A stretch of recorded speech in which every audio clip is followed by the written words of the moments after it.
All right, good morning. It's a pleasure for me to be here with all of you to discuss an issue that really touches the heart of New York City's identity, which of course is our industrial sector.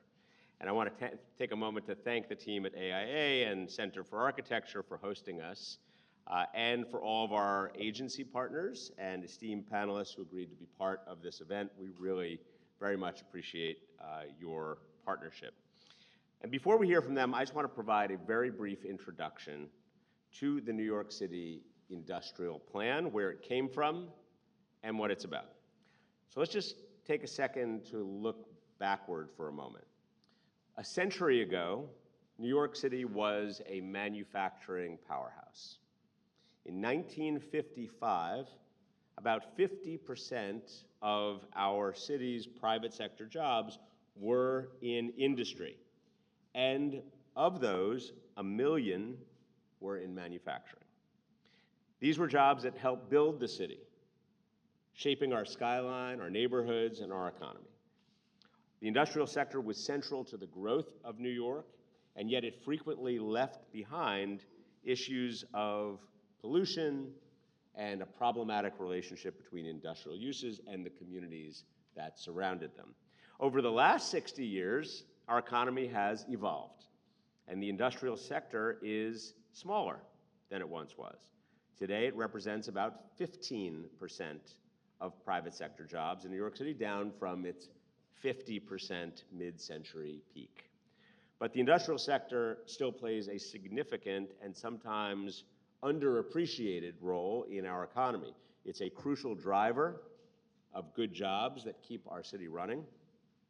Building, maintaining infrastructure, moving goods, and yes, making things, whether it's artisanal products, advanced manufacturing, or film and media production.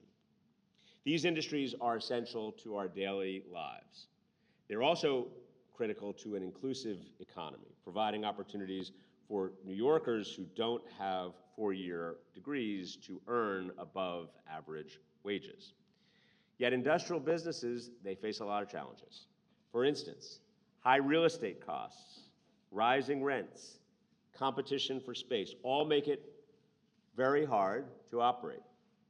While manufacturing zones occupy a full 15% of our city's land area, many are vulnerable to climate risks like flooding, particularly in Staten Island, South Brooklyn, Western Queens, and the South Bronx. Manufacturing is often stymied by outdated zoning, written in an era of heavy industry and smokestacks, and e-commerce is growing rapidly. The number of warehousing and storage jobs has grown 382% since 2012. And every weekday, this stat boggles my mind every time I hear it or say it. 1 in 3 New Yorkers receives a package every weekday. Such dramatic change inevitably causes new logistical and land use challenges for us to grapple with. New York City is actively working to address many of these issues. For example, our City of Yes for Economic Opportunity proposal, which was recently adopted by our partners in the City Council, modernized zoning to help businesses grow, including industrial ones. It provides new M-zone tools, allowing for vertically integrated, multi-story industrial space. It also creates opportunities for clean, small-scale manufacturing to exist in commercial areas. And we are presently exploring a last-mile facility text amendment to help ensure that these facilities, which have proliferated in recent years, largely due to that statistic I cited a moment ago, that they do not create significant conflicts with their surroundings. But it's clear that broader, comprehensive work needs to be done, and that's where this NYC Industrial Plan comes in, bringing together the Department of City Planning, EDC, SBS, and other agency partners. And let me just take a moment to note that the leaders of 2 of these agencies are right here with us. You're going to hear from them in a second. Dinah Shaw Gross, the amazing new commissioner of SBS, is here, and Andrew Kimball, a great leader and president of EDC, are both here. You're going to hear from them in a second. We really value this opportunity for these agencies, which always work together, to work together on this specifically. And this is the first citywide industrial development plan in New York City's history. And it emerges directly out of Local Law 172, which was passed unanimously by the City Council in 2023, which required that the city undertake this initiative. And you're going to hear from her soon, but I want to recognize the Majority Leader, Amanda Farias from the Bronx, who has been a great leader on industrial sector issues, and she was primarily responsible for getting this historic law implemented. Now, this industrial plan will give us a framework to effectively manage industrial spaces throughout the 5 boroughs, taking into account the needs of businesses, workers, and communities.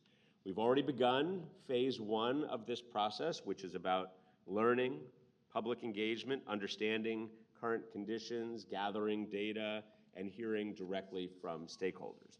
In phase 2, we'll develop a draft plan, and in phase 3, we will take feedback and refine the plan before officially releasing it in the end of 2025. The final product will include new planning tools and resources. These include data and research on topics including land use, environmental conditions, geography, economic trends, and infrastructure. The plan will also offer recommendations for growing the sector through government incentives, programs, policies, and of course, land use tools. And it will identify primary industrial areas. I'm going to put that in quotes, primary industrial areas, because it is a specific term here and a newly legislated way to classify predominantly industrial areas of the city. So, while there's a lot of work ahead, this plan will undoubtedly put us in a better position to effectively guide the industrial sector's growth and ensure that New York City remains a place where businesses can thrive, workers can find good jobs, and communities can coexist with the industrial uses that make our city function. This planning work builds on decades of effort by the Department of City Planning, EDC, SBS, and many others. But this is also a new chapter, one where we are going to take a fresh look at how we integrate industry into the fabric of our city, how we protect our industrial spaces, and how we plan for a future that is both economically vibrant and sustainable. So, with that, thank you all so much for your interest here, and I really look forward to the conversation ahead. Thank you very much.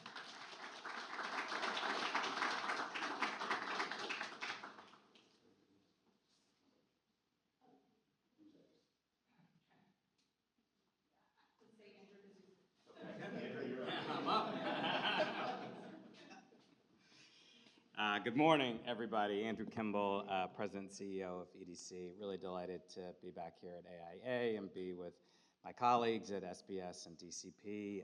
Also the City Council, a great partner, Councilmember Farias. Really appreciate your leadership. I'm going to just give a little bit more brighter framing about the opportunity and what is going on, because I truly believe, I know, because I'm living it every day, that's what is going on under this administration as it relates to industrial assets that the city controls is more than has happened in my lifetime in terms of driving jobs and economic opportunity. And really the framing for that is our harbor of the future, really re-embracing an old concept going back to the 1600s, which is using our blue highways, using our waterways to both move goods and to drive jobs on the waterfront. So let me just give you a few highlights, because the numbers are truly stunning. And when you look at the harbor of the future in total, it is a plan that we believe will create 53,000 jobs and over $100 million a year of economic impact. Now, not every single one of those jobs will be industrial and manufacturing, but a very, very substantial portion of that will be. And it starts in South Brooklyn, where EDC controls over 200 acres of space.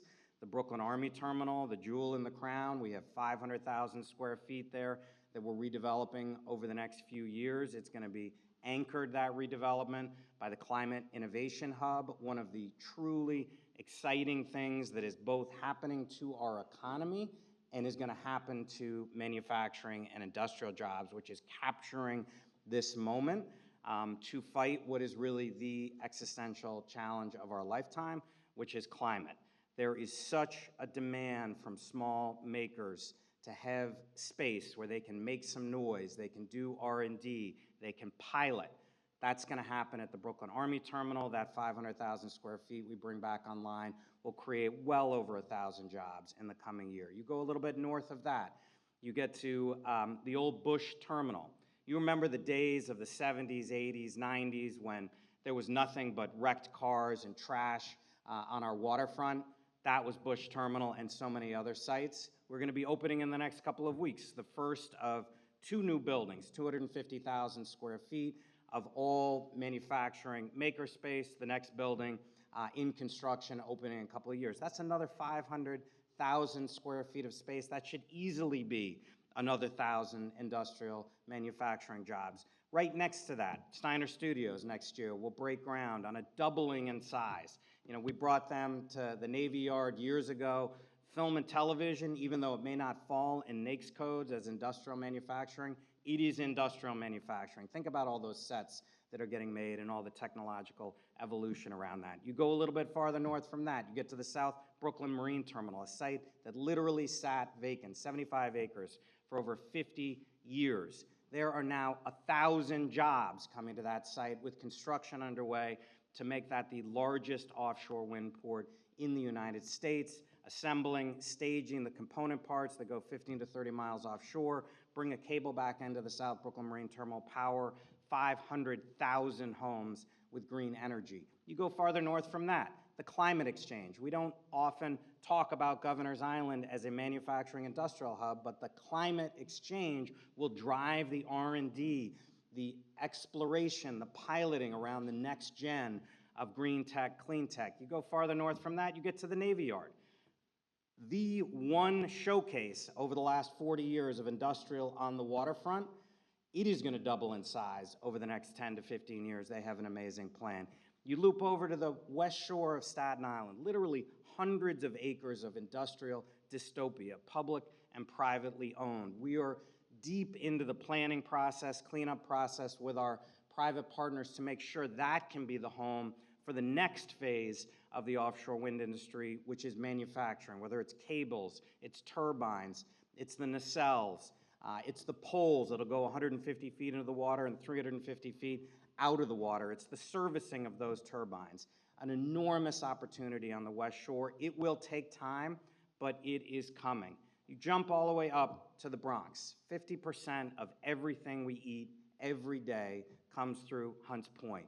Another EDC asset. There is over $1 billion of projects happening right now at Hunts Point. The jewel in the crown is the produce hub. Like the other 3 co-ops, meat and fish, none of these sites invested in for 30, 40 years, falling down, thousands of trucks idling on fossil fuel generators all day long. You wonder why there's an asthma problem in the South Bronx. It starts right at Hunts Point. We are fixing that with over $1 billion of investment in the next few years, and that is just the beginning. And then when you look at the waterfront combined, over 520 miles of waterfront in the city, EDC manages over 100 miles of that. We can connect all of those sites through a blue highway network. 98% of the cargo containers come into Elizabeth, Bayonne, Port of Newark, New Jersey, right? It all happened in the 50s, 60s, 70s, abundant land, access to rail, cheap land. That's where containers go, and that is going to continue. It is going to double in use over the next 50 years, in part because of the last mile situation, but it is just increased consumer demand. There is no reason that we have to put almost every single one of those containers ultimately on a truck to go over the Verrazzano or the GW to get into the 5 boroughs. If you can carve off 10, 15, 20% of those containers, put them on barges or on fast boats in smaller containers, come to one of our 25 ferry landings around the city that can double, not just for people, but bringing in e-cargo bikes for that last mile. Or you can use what will be a fully renovated Brooklyn Marine Terminal, 125 acres on the Brooklyn waterfront, stretching from Atlantic Avenue deep into Red Hook, that 40 years of mayoral administrations tried to get full control of from the Port Authority. We got it done. We are now in a master planning process to create a modern, all-electric port that not only will bring key supplies into the city, like food. There are about 60,000 containers that come in there every year. Half of those are food. What is tragic is that gets back on a barge, goes to New Jersey, gets in an industrial building, gets processed, gets on a truck, goes to the Bronx, and then goes out by truck throughout the city. That's nuts. Those goods can come directly into Brooklyn, go into cold storage, go out to restaurants, go out to grocery stores, or they can get on a barge there, go up to Hunts Point that touches the water but hasn't used the water, unload them, get them processed, and get them out. That is the harbor of the future. That is why we're so excited. And let me just say also, and this has been my experience now for 20 years at the Navy Yard and Industry City, the days of the 1950s are over. You can have housing and office right next to the industrial of the future, and that is what we are going to have on the Brooklyn Marine Terminal. There is plenty of space there for a modern port with housing, with green space, with other commercial uses and jobs, and they can be synergistic. New Yorkers want to see what's getting made. They want to see it happening. I saw this in Industry City, where we had millions of square feet of vacant space. Because we had the flexibility to bring some modern office and tech, it cross-leveraged the ability to bring in industrial, and we added over 1 million square feet of manufacturing and industrial space just in the time I was there. So to me, it is an exciting moment for the city. We're at an inflection point. There are amazing companies like Brooklyn Brewery. You know, I tried for years to get them to build in the Navy Yard or down at BMT or even at Industry City. Thank goodness they're doubling down in Williamsburg and have upstate manufacturing. There are so many good companies here that we need to lock arm in arm with and help them grow in the city, because they create the kinds of good jobs that we all need and the equity that we need in every neighborhood. So thank you very much.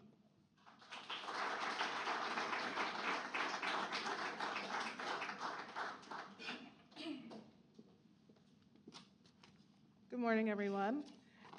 I'm happy to be here, and I love listening to my peers in leadership at DCP and EDC speak, and their different styles of speaking. Like Dan with very carefully crafted comments, and Andrew completely off the cuff with 20 years of expertise, and I'm somewhere in the middle with some notes and a bunch of scrawl, reflecting the fact that I've been SBS Commissioner for 5 years, 5 weeks, 5 weeks.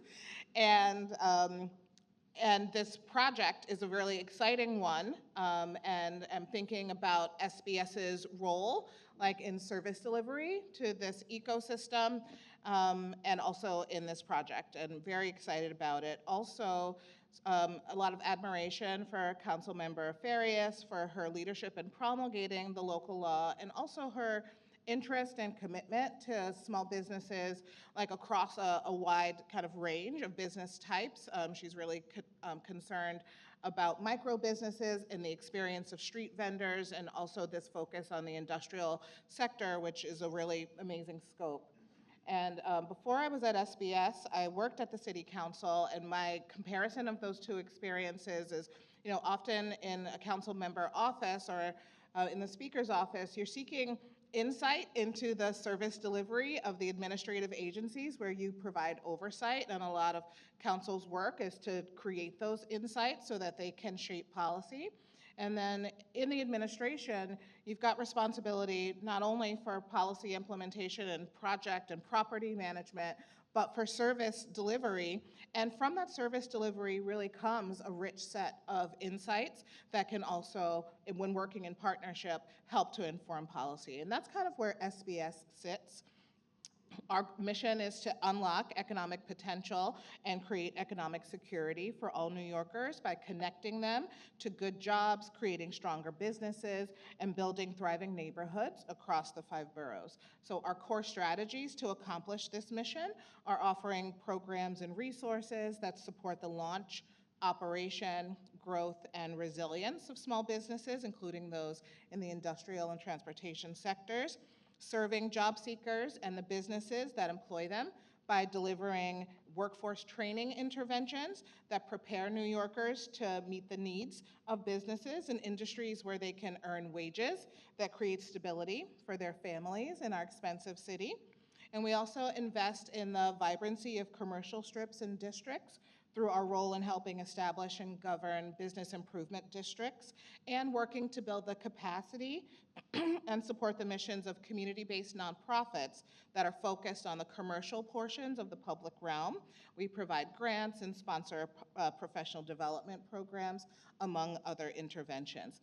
So we're really excited for this moment that asks us to both help connect our clients and our partners across all of these areas of service delivery to the public input, a kind of collection, data collection portion of this planning process, but also for this opportunity to kind of step back from our work and think about all of the insights that we have gained from this work, which is always delivered in coordination with key partners, such as the operators of our industrial and business solution centers, some of whom are in the room today and will be speaking on panels, and also our partners in city government. So we do operate a citywide network of business solution centers, which includes 9 industrial business solution centers. Since the start of this administration, those centers have provided 3,700 services to businesses in the sector, and we've connected them to $65 million in financing. So some questions we can ask ourselves at this time to inform the plan are: which businesses are stepping forward to request support? Which are we serving, and to what effect? Who are we missing, and why are we missing them, geographically, demographically? And what kinds of uses are they putting this funding to? Are we collecting data that describes the businesses and the needs for financing at the right level of detail to provide these insights? And how can greater scrutiny and curiosity about those details inform the design of these services as we move forward? We also help to connect businesses to incentives, including incentives to help them cover relocation costs, to create energy savings, to help them comply with the requirements of the Industrial and Commercial Abatement Program, and to make their operations in the city more affordable. We're the home of the Office of Nightlife. That team serves as the central point of contact among the nightlife industry, community members, and city agencies, and its goal is to create a more vibrant, viable, safe, fair, and well-managed nightlife industry. That industry supports about 300,000 jobs in the city and has been a big part of the recovery of the city's small businesses post-pandemic, and many of the exciting venues and clubs that New York's nightlife operators provide for New Yorkers to experience connection, creativity, and personal expression are located in industrial area. The City of Yes, citywide rezoning for economic opportunity, removed zoning restrictions that lingered after the repeal of cabaret laws to expand the set of commercial properties where nightlife businesses can operate. However, large venues have already been concentrated in industrial and manufacturing areas, and that both affects our service delivery as we attempt to support dispersed businesses as well as those concentrated in these areas. And we can learn a lot from the experience of our nightlife team, which works to mitigate conflicts and complaints of community members about nightlife activity, and to help to inform policy and resource allocation to those business services moving forward. Our Workforce One Career Center network is 18 centers strong. It also includes centers that are focused on the industrial and transportation sector. And as of this week, we're graduating 2 ready-to-work cohorts, one focused on post-production that we deliver in collaboration with the Mayor's Office of Media and Entertainment, and another focused on construction, where graduates will be certified in low-voltage cable installation. We're also delivering programs for advanced manufacturing, HVAC manufacturing, roles that are important to the entry of New Yorkers from high-need communities into green economy jobs. And our work of trying to engage employers in helping us to design these programs and serving as work sites for experience for job seekers in that program is all shaped by how these businesses are distributed across the city, whether they're dispersed, concentrated, and how their needs are changing over time. So we are very interested and excited about this moment to step back from this service delivery, learn as much as we can from this work, contribute all that we can to this work to shape this sector going forward in partnership with all of you in this room. You've cared enough to come out today, so you have some stake in this or feel that you do as a New Yorker or as professionals in business services, in architecture, in design. So we're very excited about this moment and grateful for the chance to speak this morning. Thanks so much.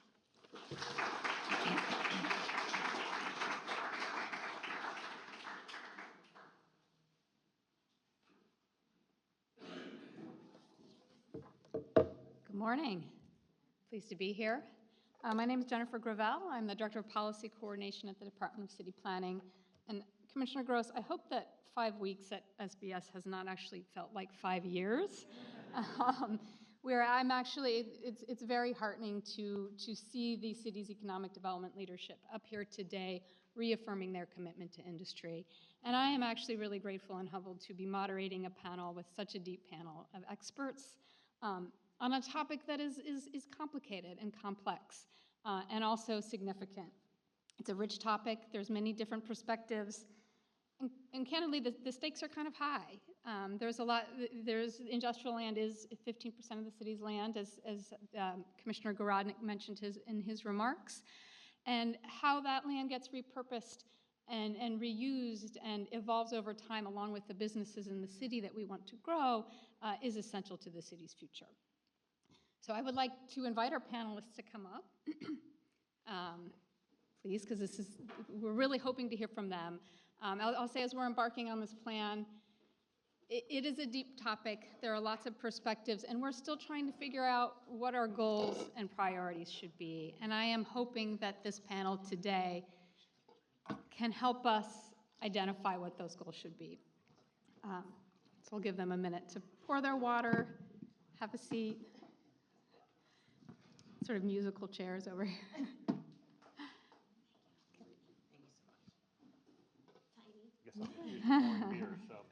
Yeah. Same idea. He's good at that. Yeah. Might be a little early. Maybe we should have made it a 4 p.m. panel instead of an 8:30 a.m. panel. So I'm very pleased today to be joined by, first and foremost, Councilmember Amanda Farias. She's the majority leader and council member of District 18 and the lead sponsor of Local Law 172, which dictated the city to develop an industrial development strategic plan. Eric Ottaway, see the back of his head here, CEO of Brooklyn Brewery, which opened its brewery and tasting room in Williamsburg in the early 1990s and now sells its beer in over 30 countries. Tucker Reed is co-founder and principal of Ailanthus and Totem, Brooklyn-based real estate development firms focused on mixed-use and transformative developments in collaboration with local partners. Howard Slatkin is executive director of the Citizens Housing and Planning Council. Prior to joining CHPC, Howard was the deputy executive director of strategic planning for the Department of City Planning. Jesse Solomon is executive director of the Southwest Brooklyn Industrial Development Corporation, a nonprofit and industrial business service provider covering the waterfront in Sunset Park, Red Hook, and Gowanus. Finally, last but not least, Tiffany Ann Taylor, vice president of transportation with the Regional Plan Association. Tiffany is an expert in freight mobility and planning in New York City and the region. My first question is for Councilmember Farias. So I've been working on industrial policy for, I would say, most of my 20-year career with the city. But never have I had the opportunity to really approach the subject in the sort of comprehensive way that this plan really lays things out. Can you tell us a little bit more about the council's intent and what you're hoping to see come out of a citywide industrial plan?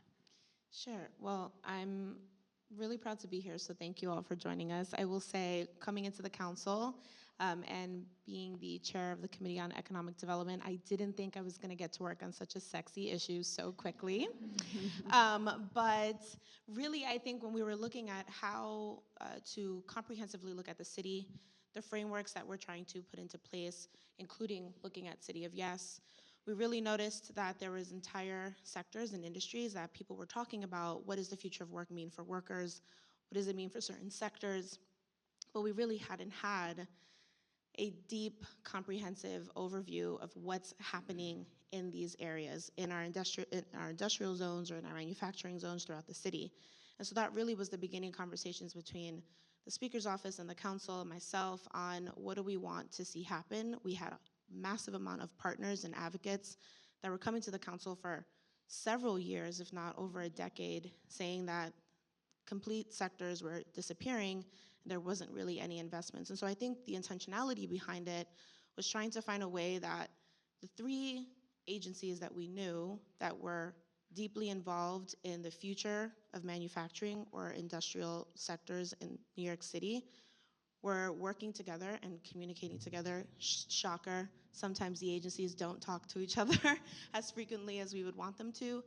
And so I think we really tried to put a bill together that could look at workforce growth, sector growth, challenges presented, job pipelines, economic impacts, everything in between of how do we properly plan for the future of the manufacturing and industrial sector in New York City, and that actually meant creating plans. You know, we hadn't looked back at this sector since in our areas, manufacturing and industrial sector areas in New York City since 1961.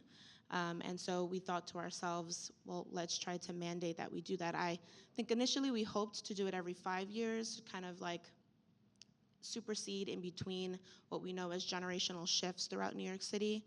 But I think we found common ground at every 8 years to make sure that SBS, EDC, and DCP could have the capacity and time to be able to analyze and evaluate and properly have outputs for the areas throughout the city. So I think the intent was just to make sure that we are deliberately making the case for where we have to make reasonable investments, but also be able to properly analyze where our communities and job growth or sectors are going in New York City.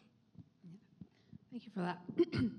Yeah, I mean, really thinking about how we not only create more opportunities for jobs in all sectors, but actually make it easier to actually operate a business in New York. It's not easy to operate a business here. Before I go to the next panelist, I'd actually like to ask the audience a question. So if you've ever visited Brooklyn Brewery, can you raise your hand? All right. All right, most of you. If you've actually, like, maybe you haven't been there, but you've maybe picked up a 6-pack of the beer at a bodega, maybe you've had their beer, picked it up at a grocery store outside of New York City, or maybe even like ordered it at a bar abroad, raise your hand. Okay. So, I mean, clearly this is it's a homegrown company with a internationally recognized brand, which is quite impressive, and I think something we'd like to see more of in New York City, something New York City used to have a lot of, and we'd like to sort of see that come back. So Eric, how is Brooklyn Brewery managing to thrive and expand in New York City and build an internationally recognized brand despite the rising costs and operational challenges? So I think for us, what's really made everything work is embracing kind of the upstate, downstate connection, which I think is something that's not spoken about enough when it comes to industrial policy in New York City, because there's this huge resource in workforce and land and infrastructure, just minutes from the city, that extends obviously for hours from the city, but there's a lot of resource there that I think combined with sort of the ingenuity, the innovation, the R&D that happens in the city together can be a really powerful economic force. And that's what's worked for us. When we first started, we didn't have enough money to build our own brewery in the city, so we were producing upstate. Then in '96, as you referenced, we built the brewery that we're in now in Williamsburg, and we were producing in both locations. As that continued to grow, so did the neighborhood around us, right? So when we first moved there, it was an industrial zone. They were practically giving away the space. We couldn't get anybody to come visit us because it was considered a dangerous industrial neighborhood. Kind of hard to believe now. And as time went by and more of those industrial buildings got converted to condos, we started, feeling ourselves under pressure, neighbors complaining about the tractor trailers that are coming in and out every day, the 6 to 10 that we were pulling in and out every day, bringing in raw supplies and taking out finished product. And it became pretty clear that a better model for us was to embrace the opportunity to produce upstate while keeping our main office, our main R&D facility, our main marketing and sales facility in New York City. There's been a reference to makers, right? People really love seeing where things are made. So we continue to make beer in Williamsburg. It's an important hub for us, but we're not mass producing beer there anymore. That doesn't work in the middle of the city for us. So it's really embracing that, I think, that upstate, downstate connection, and partners overseas for that matter. We produce beer in, I think, 10 or 12 different countries overseas.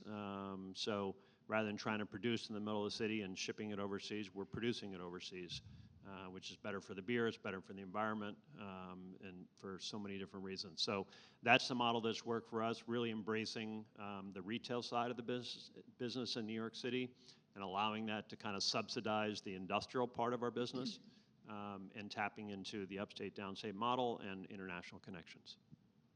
That's interesting. I'm going to go a little off script here and bring up the notion you said about sort of mass producing and smaller scale.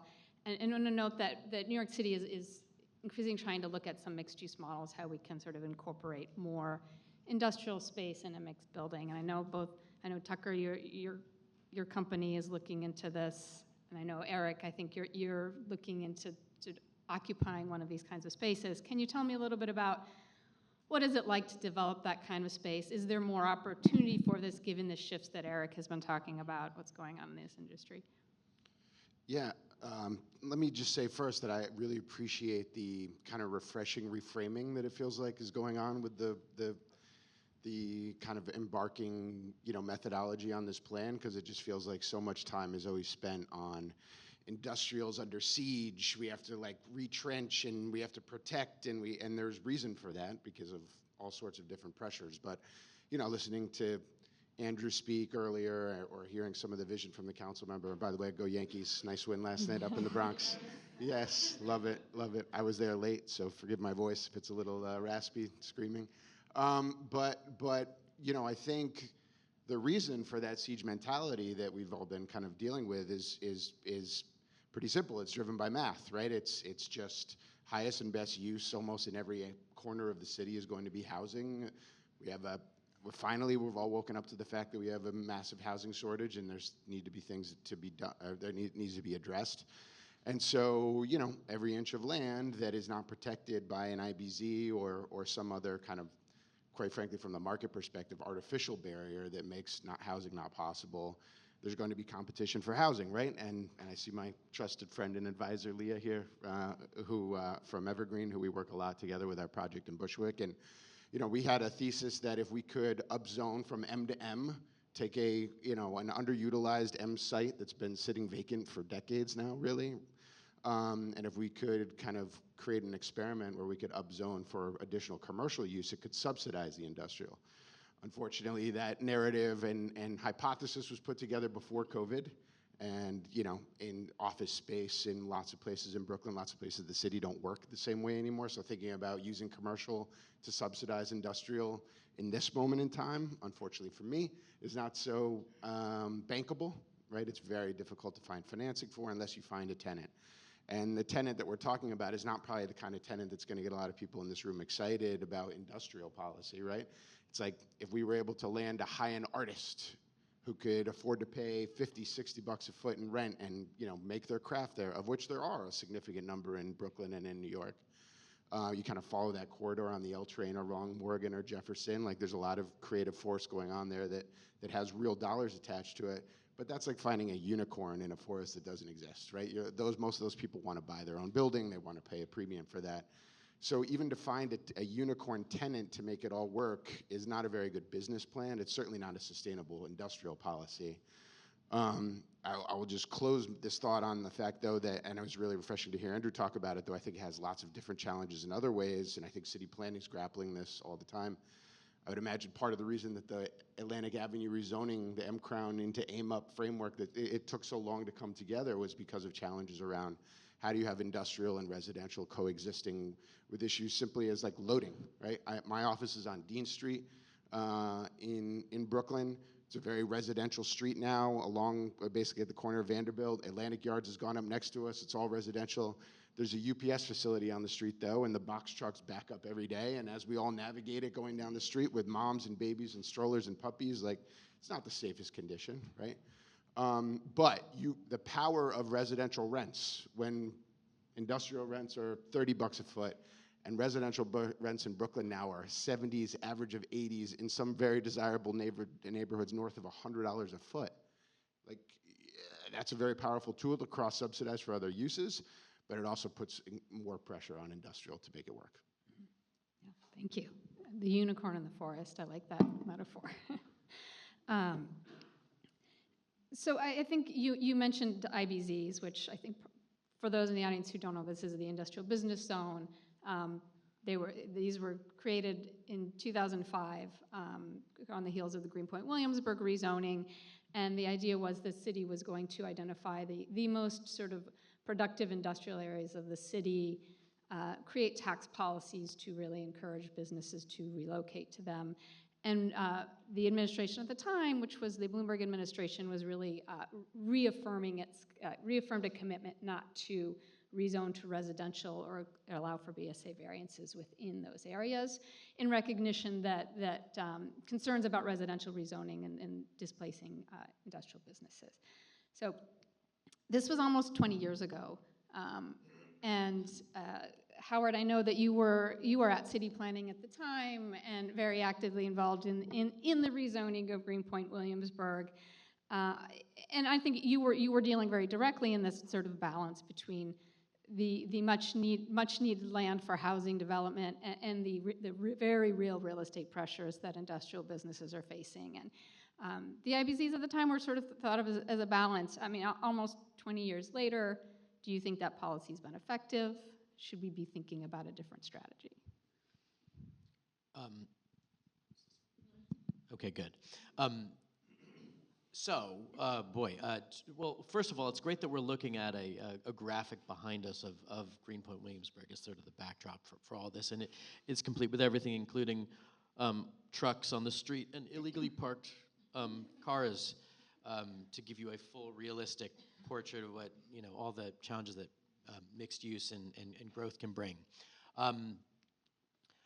The creation of the IBZ policy was really, in a sense, kind of the other side of the approach to creating residential growth opportunities in areas that had been zoned for industrial use but were highly underutilized.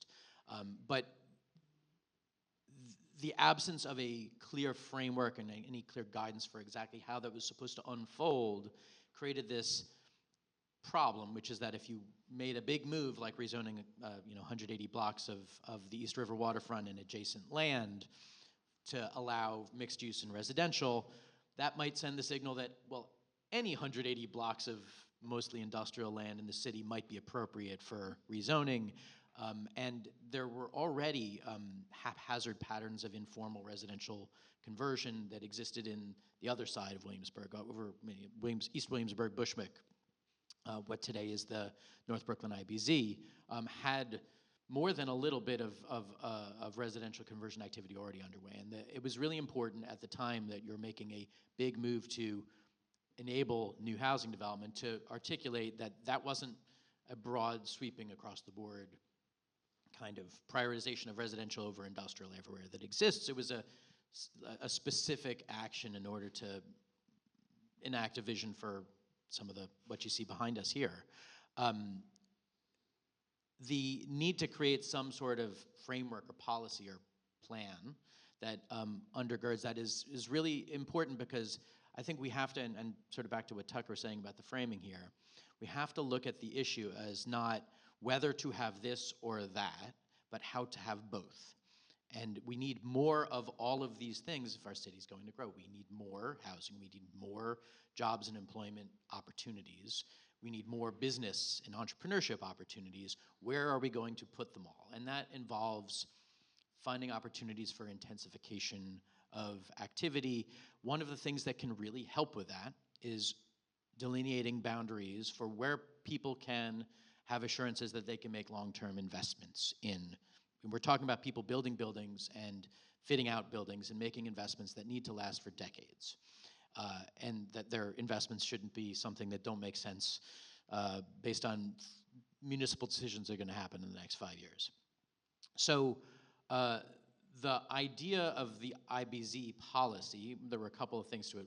One is the IBZ policy was actually fundamentally a tax program. It was a tax incentive relocation program to encourage industrial investment within boundaries set forth in those IBZs to provide business support to targeted areas. But it came with this articulation of the administration wasn't going to support land use changes to convert those areas to residential. The idea was to provide predictability to support business investment in those areas. And that's kind of what I think some of this planning initiative is trying to do, is trying to not necessarily make all future decisions now, but to provide some framework and guidance so that the decisions that are made in the future add up to a policy that produces more of each of these things.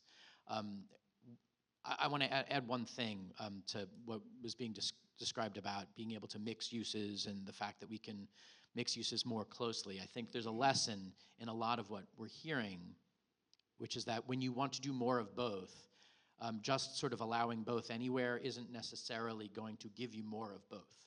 When you try to put both industrial and residential in the same building or even on the same block sometimes, it's more costly to do both. The industrial businesses have to redesign their loading and operations to prevent noise and other nuisances to surrounding businesses. The residences need to, if you have a mixed-use building, having clear column spans for trucks to navigate the garages increases your cost of construction substantially. These are cost implications of not creating some workable delineations. It doesn't mean they can't be near each other. We're not talking about the smokestacks issues of the 1940s, but it's useful to think about how these uses can coexist and where we can make sure that we're identifying areas where we prioritize investments to support each of them. So has the policy been a success? I think it's been helpful to provide some clarity as to the direction of policy, but there is more investment that's needed to make an area an industrial, a thriving business area than just to say we're not going to do anything here.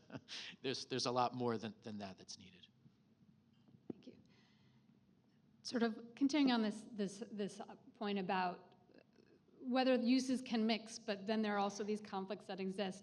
New York City does have this built urban fabric, and we are trying to reinvent and reimagine an economy based on a sort of built environment that's largely already intact, and one that, in fact, has a lot of people living in it, even though most of our industrial areas don't allow residences. Just the way the city's evolved, there are, in fact, a lot of people living in and near them.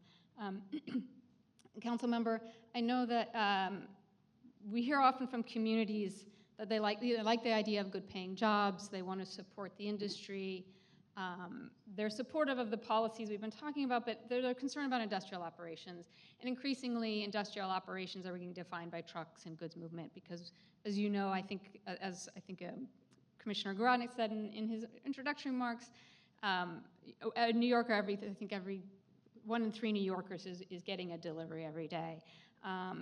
So given that communities like the jobs, but don't like and are in many cases being impacted by industrial operations, whether it's the trucks, the pollution, the noise, the loading. Have you seen examples where industrial businesses and communities are coexisting harmoniously? Is there a better way to do this in New York City? How can we tackle some of these challenges? Yeah, I was anticipating this question, but I do feel like folks have somewhat already answered it in that, like, it's totally possible here in New York City, and we are still consistently figuring it out. I think obviously when we're looking at what people want to see in their locality. They obviously want areas to live in that are thriving, that have good commercial corridors, even good industrial corridors that are providing good paying jobs, that are providing upward economic mobility for whether that's themselves or their kids or the future of their community. And so folks definitely want to have that relationship, but it always comes with challenges. I actually always find it quite funny sometimes when people complain about trucks on the road or cyclists on the road, where I'm like, but you ordered that DoorDash and you wanted that Amazon package, so we got to pick and choose our battles here in a real comprehensive way at least, or be a bit more thoughtful about who's actually our neighbor, and how we want expediency and convenience, but also wanting a thriving neighborhood and thriving businesses. So I definitely think it can work. I think Brooklyn in totality has really been, I think, at the forefront of tackling what does it mean to maintain an industrial manufacturing sectors in the borough, while also looking at ways to convert neighborhoods and include more expansive businesses, but also look at how we're living amongst one another. I mean, I have a small industrial business zone in my district, and it's always kind of had the unsafe rep, but it's probably the safest part of the neighborhood. But that's just because there's no lighting, and sometimes people don't want to walk through it, even though there's residents up the street. But I have a lot of folks in the community. My office is just 2 blocks from the IBZ, and we have a lot of folks that come in to the office to express that their kid is working there, working at the Krispy Kreme factory that's down the street, and they drop off donuts, which I won't say how many I eat when they do that. But it's about that partnership, and I think I try to make it a priority to help people in the community understand that when we're building new development, we do have to it is a cost lift to consider where we're putting the loading dock, what street we need to work with DOT, what side of the street do we need for a no parking sign, or to make sure that we're properly bringing in a new neighbor or trying to help people stay within the community. And also trying to assure people that we can't put speed bumps because we have trucks going down.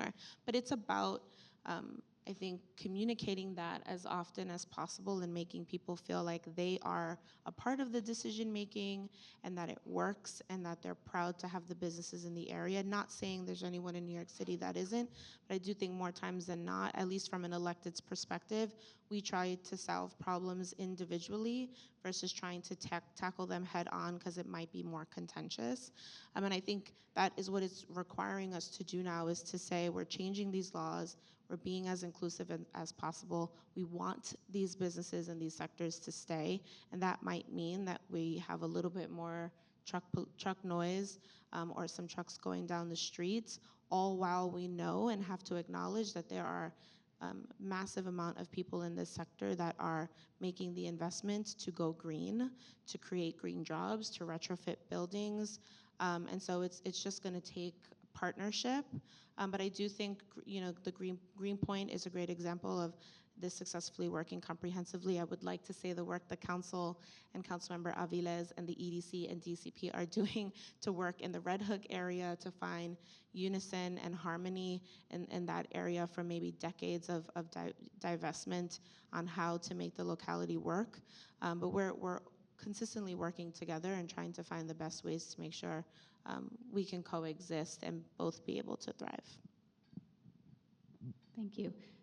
Jesse, I was wondering if you I know you more than anyone else here have worked the closest with businesses, and what are your thoughts on this question about sort of managing some of the tensions and conflicts between industrial operations and the communities they live in? What have you seen work?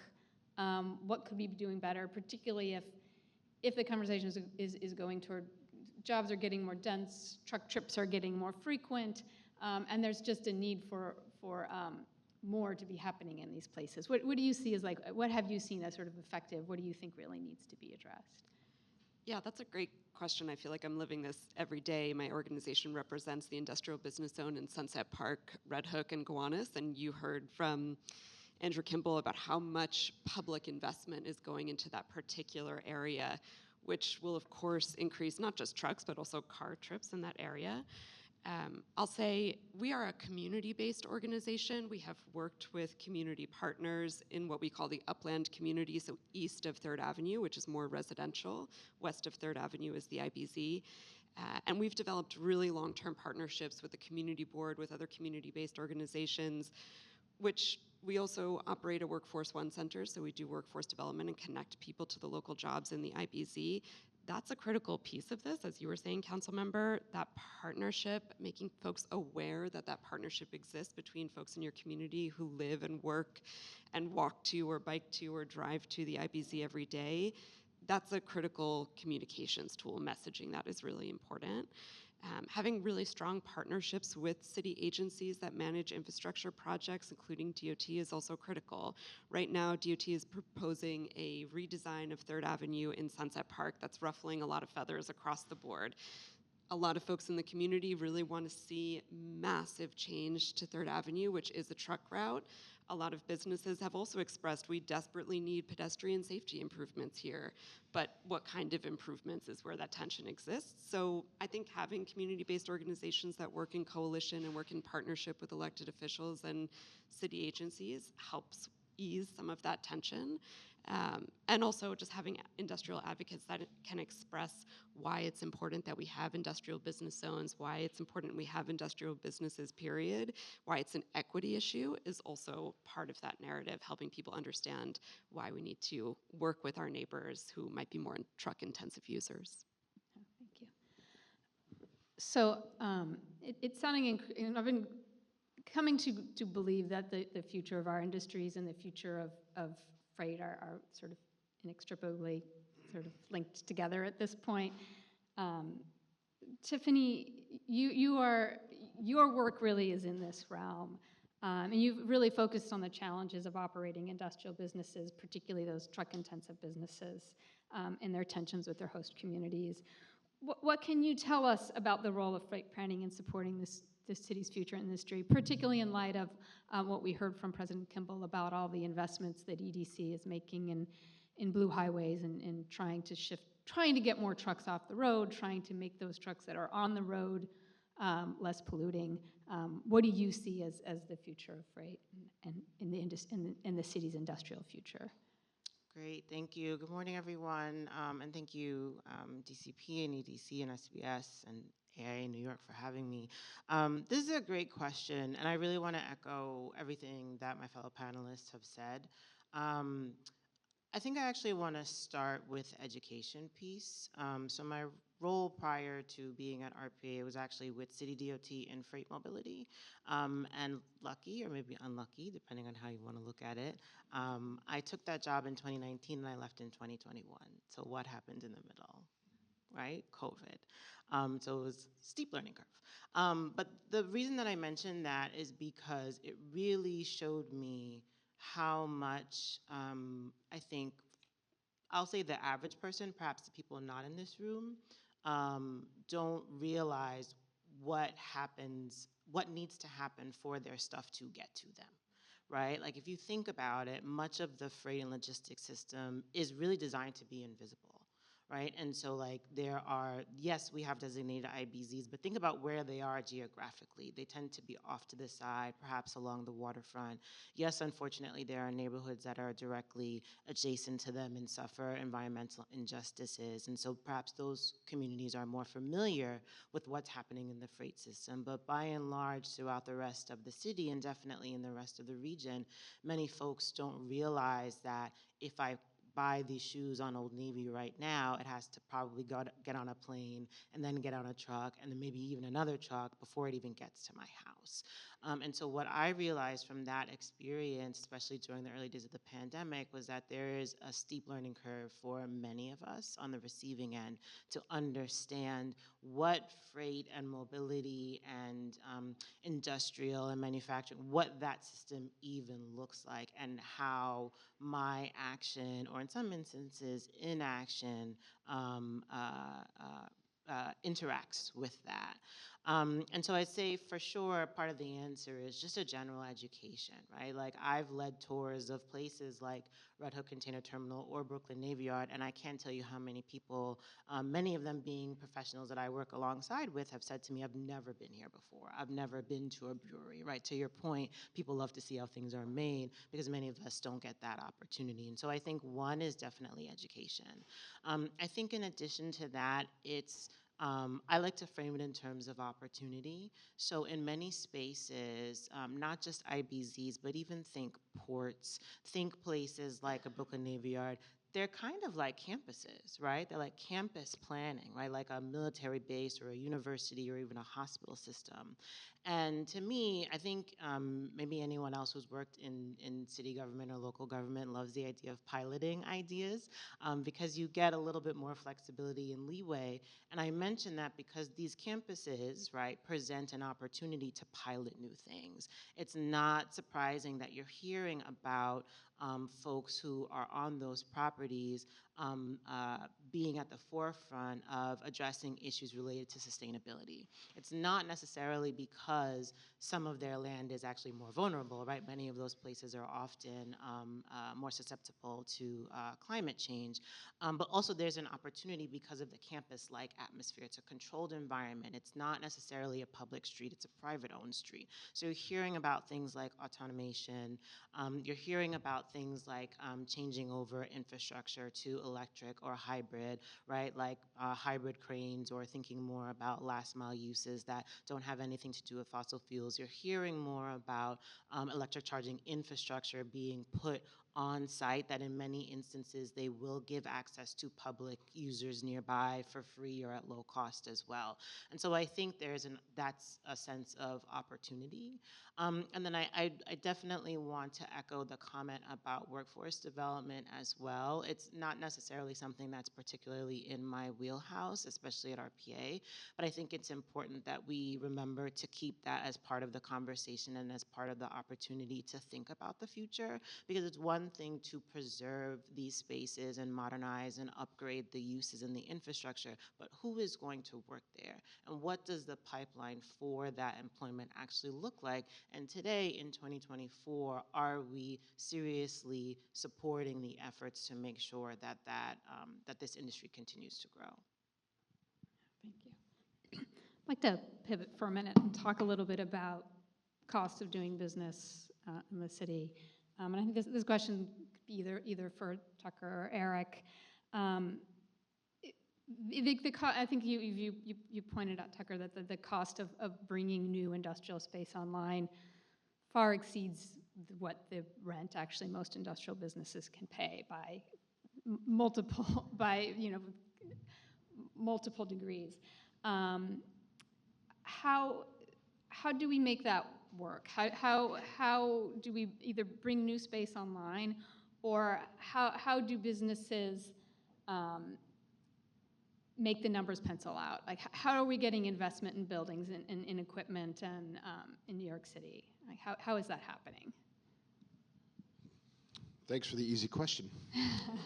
I'm not so sure that there is a simple answer to that, or that there's something that government can really do to potentially impact that, other than things like subsidy, which, when we already have a pot that's too small to subsidize the things that we've already decided are priorities, it's going to be hard, I think, to add private businesses to that. But I think there's a social cost to a lot of what we're talking about this morning around, industrial policy is not happening in a vacuum. A lot of the kind of theme that was discussed earlier about like all of government approach to these things, one way I think that you could influence the cost of doing business, of doing these businesses, and also to Howard's point about how they coexist in confined space, is just like doing a much better job in our city around parking policy, right? And there's a big piece of legislation up at the city council now, City of Yes. Let's go. Hopefully the council gets that done. And there are parking, no question, I love that. Are there any reporters here for this? There's a parking requirement, either elimination or reduction, that is attached to that package, which impacts like what goes on within buildings. But on the street itself, like, I think a lot of these problems around loading, unloading, truck access, residential, how it coexists, whether it's in the same building or in the same neighborhood, if we just got rid of all the dead space on the street, like on-street parking is just such an antiquated, dumb use. And there's a huge social cost to it. And like one way to subsidize that is people who want to have a private car in the city, forgive me, I have one too, but I pay for a parking garage. I have that luxury, you know, given the station I'm in life now, but there's a social cost to having a car in the city, and if you want to have that, you should have to pay for that, and it doesn't mean that we should all have to pay for it in the form of congested, dangerous streets. If you just eliminated the parking lanes on a bunch of these streets, you could have loading, you could have commercial parking at designated hours, you could have all these things, you could have you know, travel lanes for the bike delivery and last mile delivery in a way that's just much smarter. And I think we think too small about all these things. I mean, you go back, look at all these old grainy photos of New York City, right? The streets teemed with different uses, you know, up until a few decades ago, when, you know, you look at all these old photos and there's just people and street vendors, and maybe there's an occasional horse or streetcar that comes by and everyone kind of parts like the Red Sea. You know, we made an intentional policy as a city to get rid of all of that, put them in markets indoors, to create sidewalks, so that the car could then dominate the street. And it's probably a time to think about the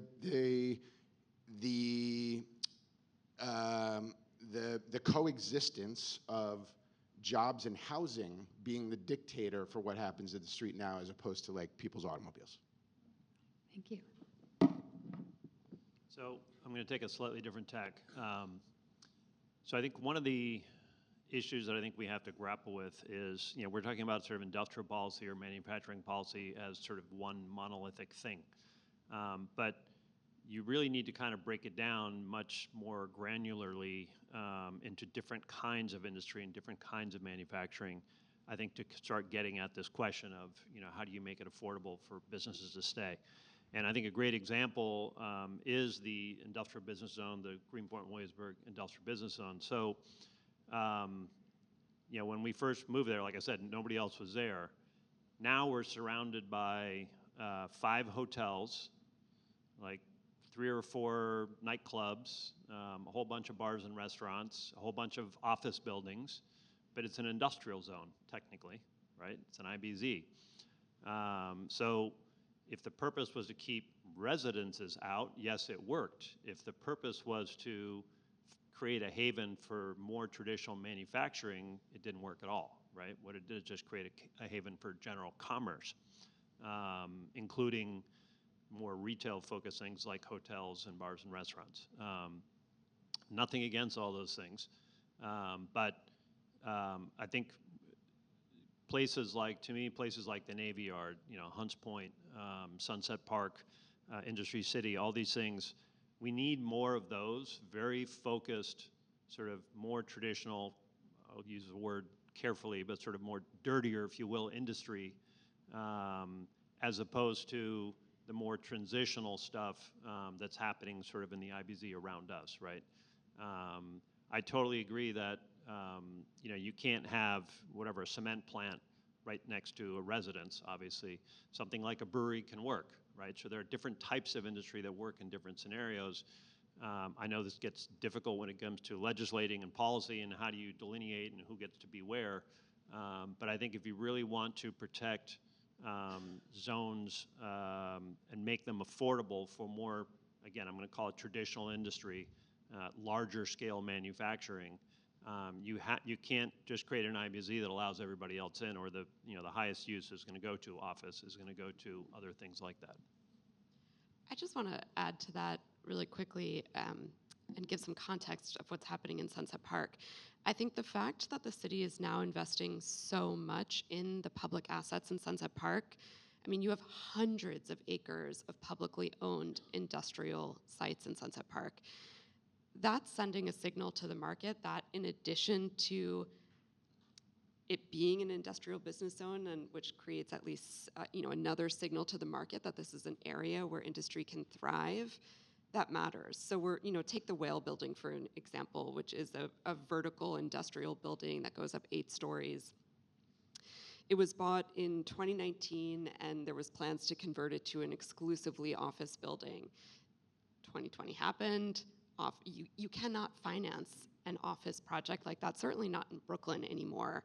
So new owners came in and have subdivided it, which is another critical way to finance a project like this, because so many of the industrial tenants today look like smaller users who want options for a 5,000 square foot unit or a 2,000 square foot unit. So they have spent a ton of money, a ton of investment subdividing this unit, and they're tenanting it. And so this building that's been vacant now for probably close to 20 years is really starting to flourish. You are seeing the same thing in Industry City. You know, there were a lot of plans to make sure that the majority of that space is office, and to an extent that makes sense. You need office users, but now you're seeing more and more smaller manufacturers coming into that space, smaller industrial tenants coming into that space. And the fact that EDC has now put so much investment into building out the Bush Terminal campus, and also, again, subdividing those buildings to create smaller units for this new class of industrial users, that's a critical way to make sure that these spaces thrive and see that kind of activity. This is sort of like the metaphor for the planning question is, how do you fit 6 panelists into an hour? How do you fit all these different activities into so far. into 303 square miles? You know, I just wanted to add one more thing on the cost question, because obviously the cost of constructing new space for industrial purposes is high and really difficult to support. But I spend a lot more time in my current role talking about housing, and the same thing comes up when you talk about housing. You know, I know that, you know, there are often surveys asking businesses, what are the biggest challenges you face? The cost of space is always one of the biggest challenges. But if you ask any resident of New York City what the biggest challenges of living in New York City is, it's also the cost of space, right? It's not a different question, it's just a different part of the same question. And so the things that we're solving for are how to create enough opportunities for space for all of those different things, but also thinking about, are there ways that we can relieve the unnecessary costs that we're imposing on the construction of space for any of these things, because that impedes investment for all of these goals as well. And I think that cost control in terms of the way that we allow development to occur, the process that you force development to go through, and the kind of costs on, you know, just, you know, permitting and construction and getting a business up and running are all common to all these different uses that, you know, I think the framing here should really be, how do we, you know, accomplish all of these things together rather than, you know, one at the expense of the others. And if we are accomplishing one at the expense of the others, then that tells us that something could be done better. So we heard a lot about how expensive and how difficult it is to operate a business in New York City, yet we still hear that businesses want, in fact, need to be in New York City and need to be in certain places in New York City. And so I suppose this is a question for Jesse, the council member, or even Tiffany. Why do businesses continue to locate here given all of this? And why does New York matter? I'm happy to kick it off. I would say it's the market. The fact that you have a self-contained market that's probably one of the largest in the world, right, is critical to that. So whether you're an industrial business that supplies product to the construction industry or service to the built environment, this is your biggest pool of clients here in New York City. If you are an advanced manufacturer who is prototyping something here and wants to scale, your best labor pool is here. If you are an entrepreneur who's making vegan leather products for the fashion industry, this is where you can test your product, and it's also where you can scale your product. We heard from Brooklyn Brewery, right? That story of being able to scale in multiple different locations in multiple different ways. New York City's market is what allows you to do that. We've also got to, you know, we shouldn't discount the diversity in New York City. Food production is a really growing industry in the industrial sector. The fact that a small business or, you know, an entrepreneur can say, okay, I want to make the best Malaysian curry and pre-packaged products. New York is where you can test that, and again, where you can grow that. So that's why we will always have an industrial sector here. We need the services to make the city grow. We need the products because people want the products here. We've got a really high-end market, so you can be a high-end cabinet manufacturer here and find your client base, which is incredible.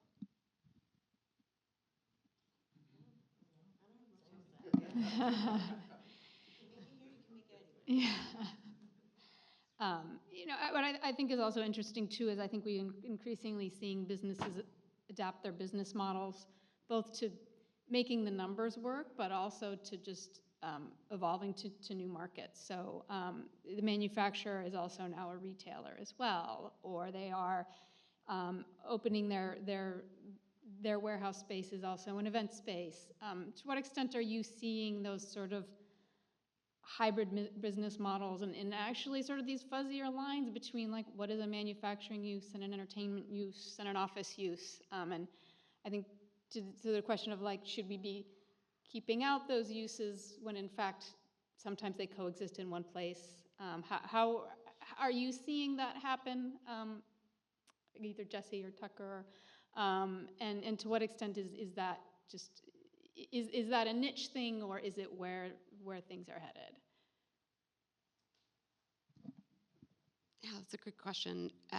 Yes, it definitely happens. Maybe it's a little bit, I don't know if it's totally unique to New York City that, a manufacturer might decide or a brewer might decide I'm gonna use my tap room. I think that's just a smart business strategy to diversify your product. It can be really expensive. We've certainly seen businesses totally over leveraged because they've put everything into diversifying. So, they've got multiple retail locations plus their production facility, plus their e-commerce business, and it's hard to scale that, especially from a labor perspective. But I think to remain in New York long term, it can be a necessary strategy, especially for small makers and manufacturers, especially I would say in the food industry, but curious, Eric, to hear your thoughts on that too. I would say, today's consumer is a lot more interested in really understanding where their products come from than they used to be. So I think this hybrid model of both manufacturing, but also being open to some form of retail or events or all that, tours, I think it's here to stay and will just continue to grow, is my opinion on it. So please don't get rid of the ability to do that, because we wouldn't be around. If I could just add just a small note too, I think that's like part of the question that we're trying to answer right now with City of Yes. And I think we did that with zoning for economic opportunity, with looking at how is someone, which we already know is in their apartment or in their home, doing some small scale manufacturing, whether that's jewelry or something that isn't, using high-end industrial product in their kitchen or something like that. But we are trying to continue to promote and not get rid of the mixed use spaces or the adaptability of space. And I think we're hoping to continue doing that with the hopeful approval of City of Yes. Yeah, I'll just add this one piece. I think from a landlord perspective, that mix of uses is desirable because it usually translates into higher rent. Right, so if you have a high-end furniture maker who also has a showroom, they could probably afford to pay a little bit more rent because they're earning revenue on site as well. And so it becomes, something that you try to accommodate. So before we turn to a few audience questions, I do want to sort of ask each of you to share what you think, either what is the one major topic or issue you think the New York City Industrial Plan should address, or what big idea would you like to see come out of this process? I think we have about 1.5 years to come up with a plan and some recommendations. Let's start with Tiffany in the middle. Selfishly, I want more of us to know and understand what this plan means for the region. And I want more of us to understand what the regional connections actually are. Very quickly, during the pandemic, when I was at DOT, my colleague and I were also volunteered to be on the Food Czar team, which most of you probably don't even know what that was, but that's why I'm going to mention it.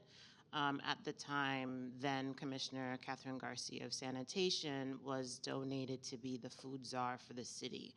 And basically her responsibility was to make sure that food was coming in and out of the city. Most of you probably don't know that because we figured it out.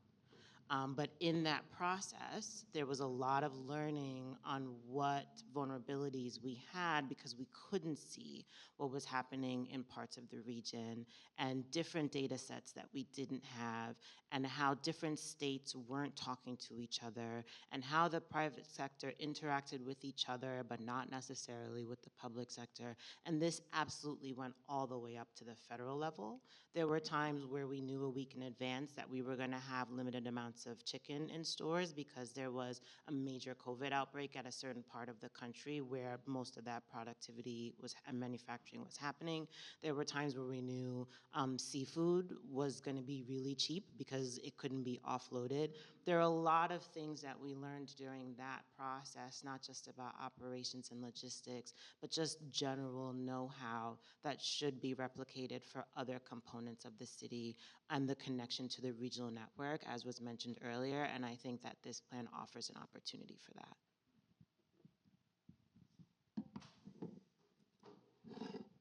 Howard, would you like to go next? Thanks for calling on people. I think the big idea I'd like to see sort of addressed in this plan is the idea that when you're never saying yes or no to a thing. You're saying yes to things in certain, in one place or another. I was actually in a recent discussion with some folks about a project, a residential development. They said that's an inappropriate location for residential development. I said it's a lot easier to say when you've already identified appropriate places for residential development. It's a terrible thing to say if you haven't identified another place where you think it might be better located. So I think that we have to see these decisions as always having two sides. That when you say we need to reserve locations for certain types of uses and not other types of uses, you need to make sure that you're also addressing the flip side of that. Which isn't to say that an industrial plan has to be a 20-year-long planning process for a comprehensive plan, but just that it has to be connected to other areas of land use policy. So when you're saying we're going to, not allow residential development, or we're going to sort of limit in the future residential development for a period of time in certain areas, you need to also affirm that you're not doing that in other locations. I also, just to reinforce that point, I want to highlight that I think about almost a quarter, if memory serves, almost a quarter of the housing, maybe even more, that was built over the past couple of decades was built in areas that were rezoned from manufacturing designations to residential designations. There's a lot of potential when you flip that switch. You need to do it thoughtfully and under the right circumstances and not in a haphazard way, but there's a lot of potential for productive investment in housing and other activities. So I think to treat this as an important set of decisions that have two sides is the lens I'd like to see the plan look at these issues.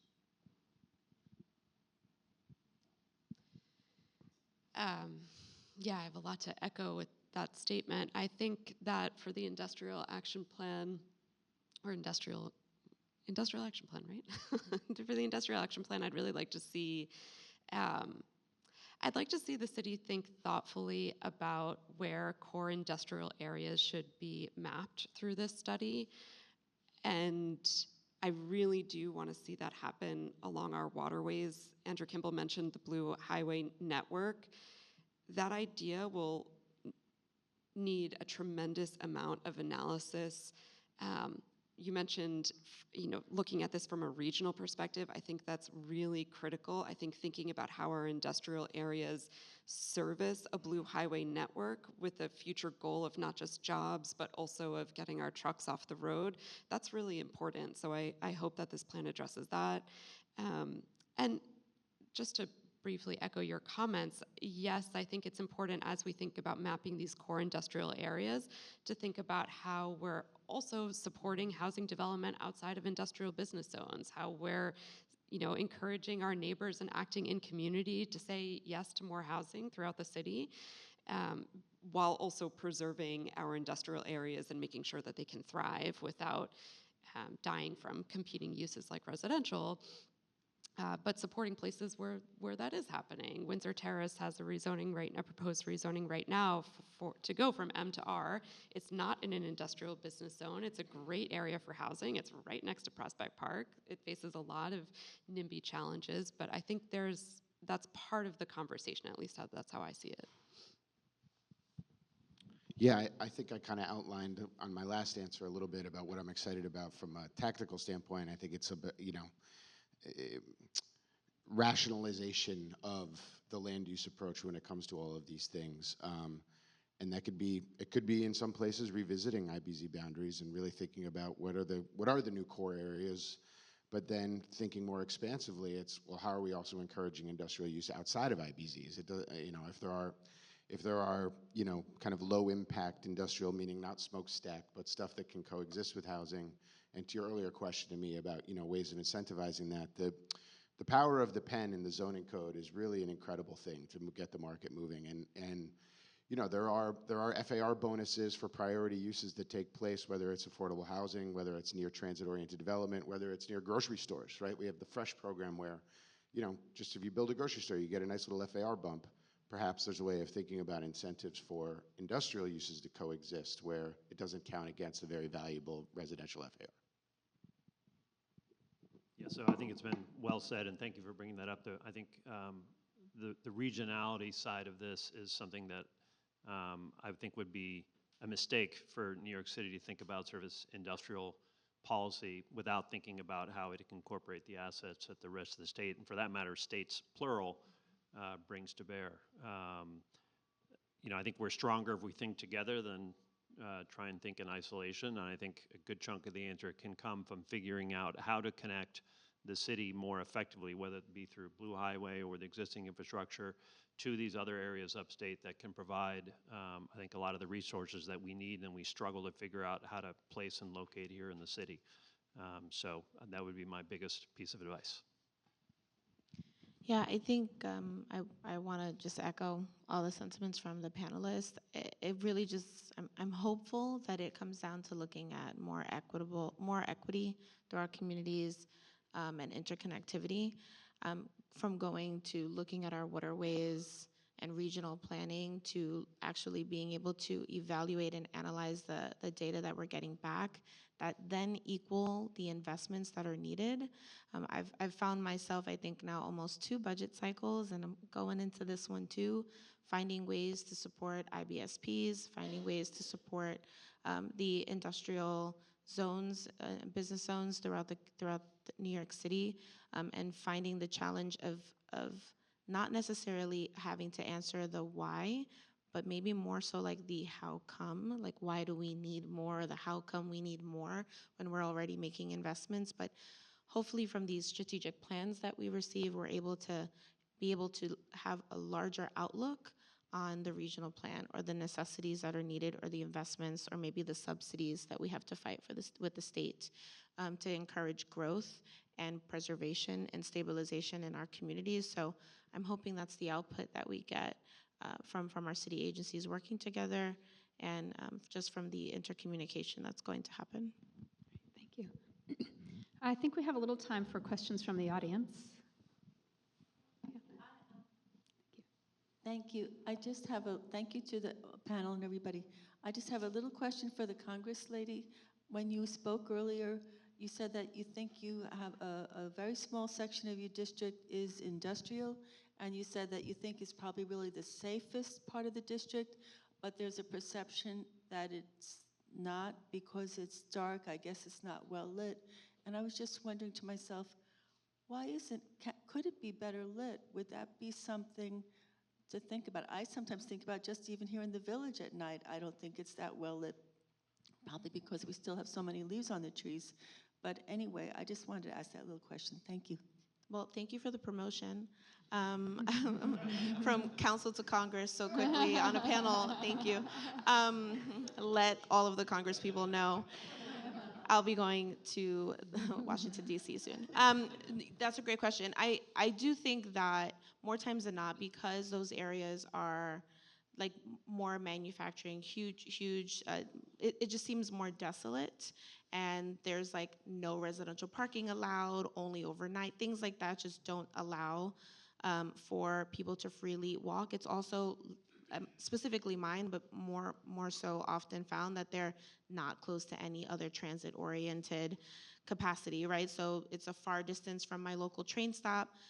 My predecessor did not like bike lanes, so it isn't bikeable right now, even though I am creating lots and lots of miles in my district of protected bike lanes and bike lanes to create interconnectivity.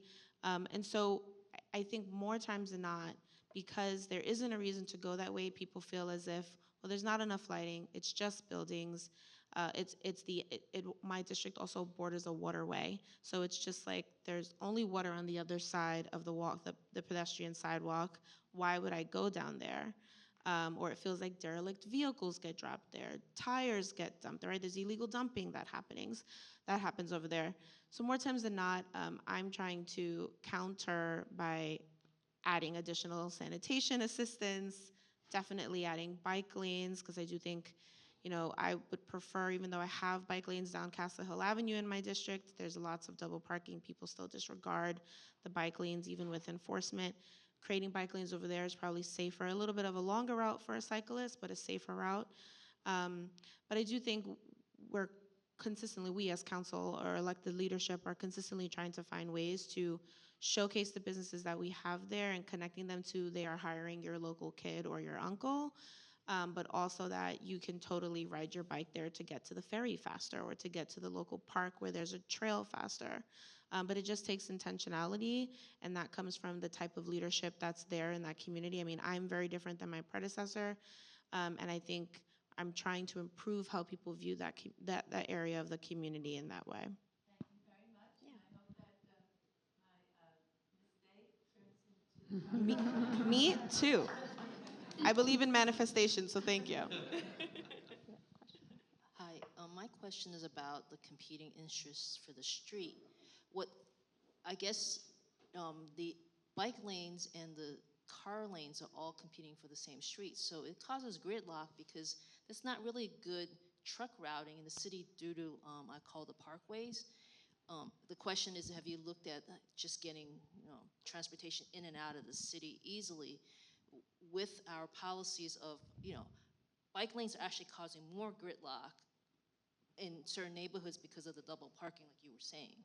So, and also the trucks can't get from A to B because of all the parkways that Robert Moses put in. So I don't know if the city has actually looked at how to get stuff in and out that's, reasonable. Yeah, from a small perspective, I can give it, I'm sure the other folks here can also talk about it. The city definitely is looking at the minor and major truck routes and redeveloping them pretty consistently in terms of the locality, especially with the new goals that they have with creating the daylighting and things like that throughout areas. So they're definitely looking at it. I don't know necessarily if we've done a huge overhaul in a really long time of the major and minor truck routes. Additionally, if you were to come to my district, for example, 3 years ago, before I put in a bike lane on Castle Hill, there's still double parking and triple parking. It's not necessarily some of the improvements we're trying to make it more free-flowing and to have people to have an additional option that are less car reliant. I think it's still a culture shift that has to happen in a lot of our communities, including mine, including in my own family. We're a very car dependent family. But some of that is the lack of enforcement in the past has created a culture that people are used to congesting areas. But I do think that we are now comprehensively looking at how truck loading and unloading is impacting local communities through several different initiatives that Department of Transportation has. And I'll pass it over to Tiffany. Thank you for the question. So I'm not representing DOT today, but I can speak based on my experience. Definitely culture and enforcement, I'll come back to that. But specifically about the truck routes, I'm glad that you actually asked that because I believe right now the process is happening for the truck route, the larger truck map to be updated. I think there's still a public comment process, or it just recently closed. It is something that happens more regularly, but it gets political as to does it actually happen and move forward, but right now it is actually happening, so that's part of the answer. The other part of that is absolutely culture, and that's not New York City specific, that's probably country specific, and our attachment to private ownership of vehicles, and also the fact that some folks live further away from public transportation. Also enforcement, it's not just disinvestment financially in that, it's also staffing. So many people probably don't even know that NYPD actually has a truck enforcement unit. It's like 9 people. And that's not really an exaggeration, and that's 9 people for like the entire city. Yeah, with one tow truck, if it's in working order, right? So that's just to give you an example of you can design a whole bunch of things and you can put tools on the street, but if we also can't enforce them, we're kind of stuck. I would, however, given this particular audience, I know your gears are turning, I would actually also encourage us to take a step back from the question that you're asking, because one of my favorite things to do is to question the question. And so I would say maybe some of the challenge is in the fact that so many things we have coming to us are coming by truck. And could we actually solve that problem first? Because to me, by the time it gets to the curbside, that's the end of the problem. You actually have to address the issue before. So when we've talked earlier about things like investment in a blue highway system or moving freight by water, when we talk about something like congestion pricing, right, and getting folks onto public transportation and investing that system, large-scale investments in moving goods and people in other ways is a way to actually get at what happens on the curb.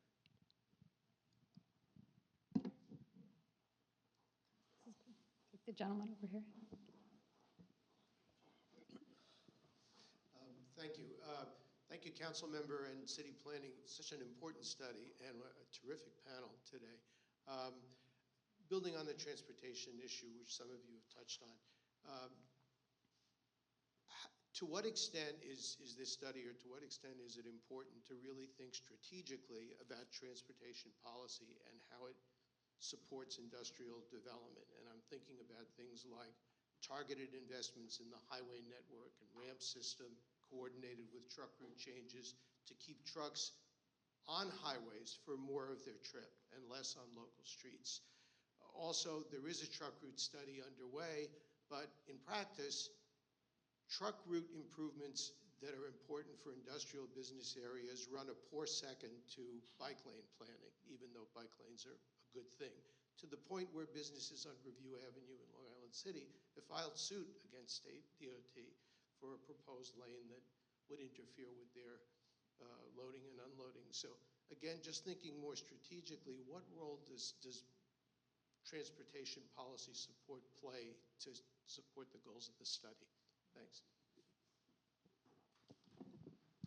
I'll try my best. That's a great question. I think, unfortunately, the question that you're asking is because we're a victim of the different jurisdictions and authority related to how we do transportation planning and policy in the region anyway. So what am I talking about? As an example, the MTA owns and operates the buses, but City DOT owns and operates the bus stops, bus shelters, right?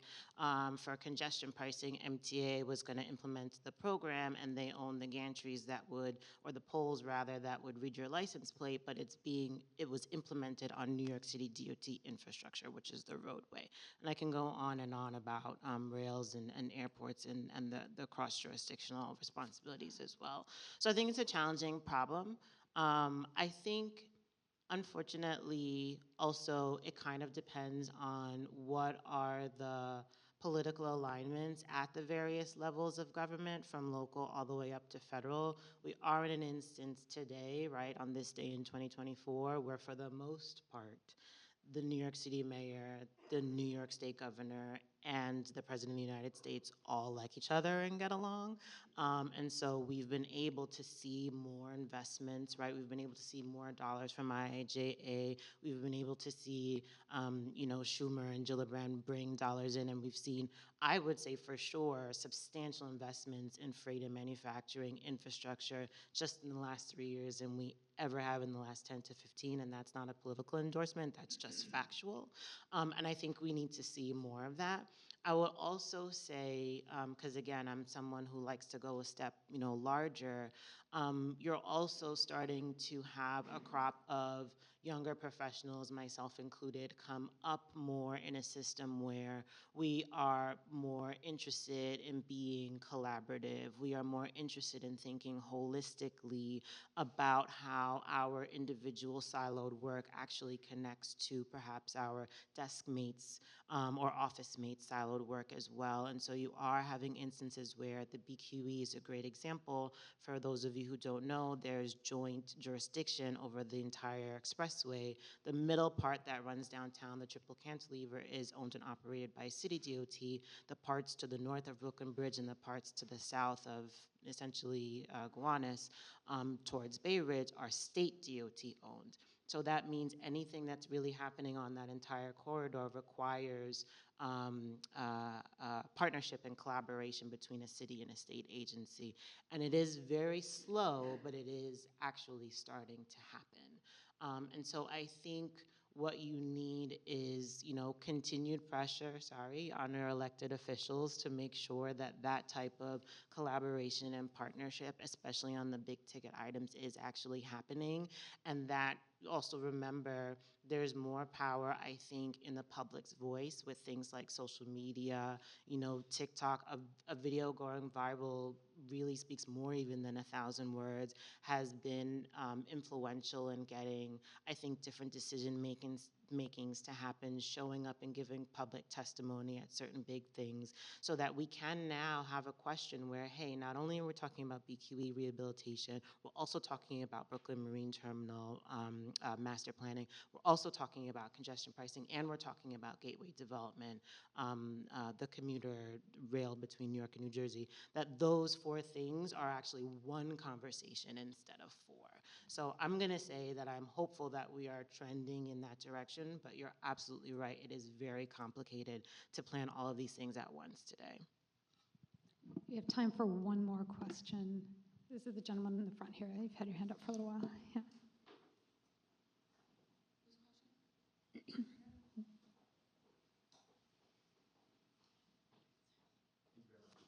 Good morning. I just had a question on more so economic impacts and job and labor force development. I'm curious about, as it relates to energy, how we're stretching or kind of prolonging and maximizing the impacts of a lot of the mandates of the CLCPA and what that does for New York City and offshore wind. Yeah, just would be really curious to hear your thoughts on the matter. Yeah, thank you. Just to clarify the question, so you're asking how the plan is looking at how we're sort of our industrialists might be supporting energy infrastructure? Is that fair? Yeah, well, so I'm curious more so, how the offshore wind kind of industry is impacting the New York City industrial economy. Okay. Are we seeing, with a lot of the leases that they're kind of going at today, are we seeing like an actual development of a domestic and within city kind of labor force that can produce some of these things, or are these just capital projects that have very minimal impacts on something? So the impact of these energy investments. Yeah. Exactly. Okay. Thanks. I can speak to this a little bit. So in Sunset Park, there's what's called the South Brooklyn Marine Terminal. Equinor, which is an offshore wind developer, is building their Empire Wind 1 project, which is a massive wind farm in the New York Bight. South Brooklyn Marine Terminal will be their operations and maintenance facility. So this marine terminal had been definitely underutilized, pretty much vacant, used mostly as parking for city agencies and in emergency uses for probably close to 20 years. It took a massive advocacy push by industrial advocates, by former council members, to make sure that that marine terminal stayed a maritime industrial hub. And then that has eventually led to Empire Wind 1 being able to use that project, being able to use that site for offshore wind purposes. Not only will Equinor use that site, but future developers, future offshore wind developers will also have to use that site because of how much in the New York Bight the federal government has auctioned off for offshore wind developers to build these wind farms. And because of also how few marine terminals there are, how few terminals in New York City and frankly New Jersey and elsewhere are available to those developers to use those sites. So it's a really critical piece of infrastructure. Right now, Skanska is the project manager who's doing the redevelopment of that site, and doing the construction of that site. That has created a lot of jobs for the construction industry, but offshore wind, there's many, many different sectors of jobs. There's the maintenance jobs that will come, there are the offshore jobs that will come, cabling jobs that will come. We're talking about a really long time frame though. So the immediate, it's onshore construction. That's what's happening to shore up that marine terminal that had seen decades of neglect. So pile driving is what's literally happening right now. And then in addition to SBMT, as other offshore wind developers get contracts to plug into New York City and start bringing their energy into New York, they need sites as well for staging equipment, all in New York City. They need sites for staging equipment. They need sites where their cables are literally going to come in to, from offshore onto onshore. So that'll create a lot of jobs as well. And then we hope eventually what will happen is that in addition to jobs, these will be contracting opportunities for small industrial businesses as well. As parts, massive parts like the engines for the turbines will mostly be manufactured internationally, but as they come in, there will be repair that's desperately needed. There will be smaller parts that are made in the US. As the US market adapts to offshore wind, larger facilities will be developed, including in New York State, and that'll certainly have an impact on the economy in New York City. I just want to give a big round of applause for our panelists. It was a really fascinating discussion. I'd like to thank the AIA for sponsoring this event, and Sam Nguyen and Bria Donahue for all their work in making it go so seamlessly. And I want to thank you all for joining us today. All right, each other today.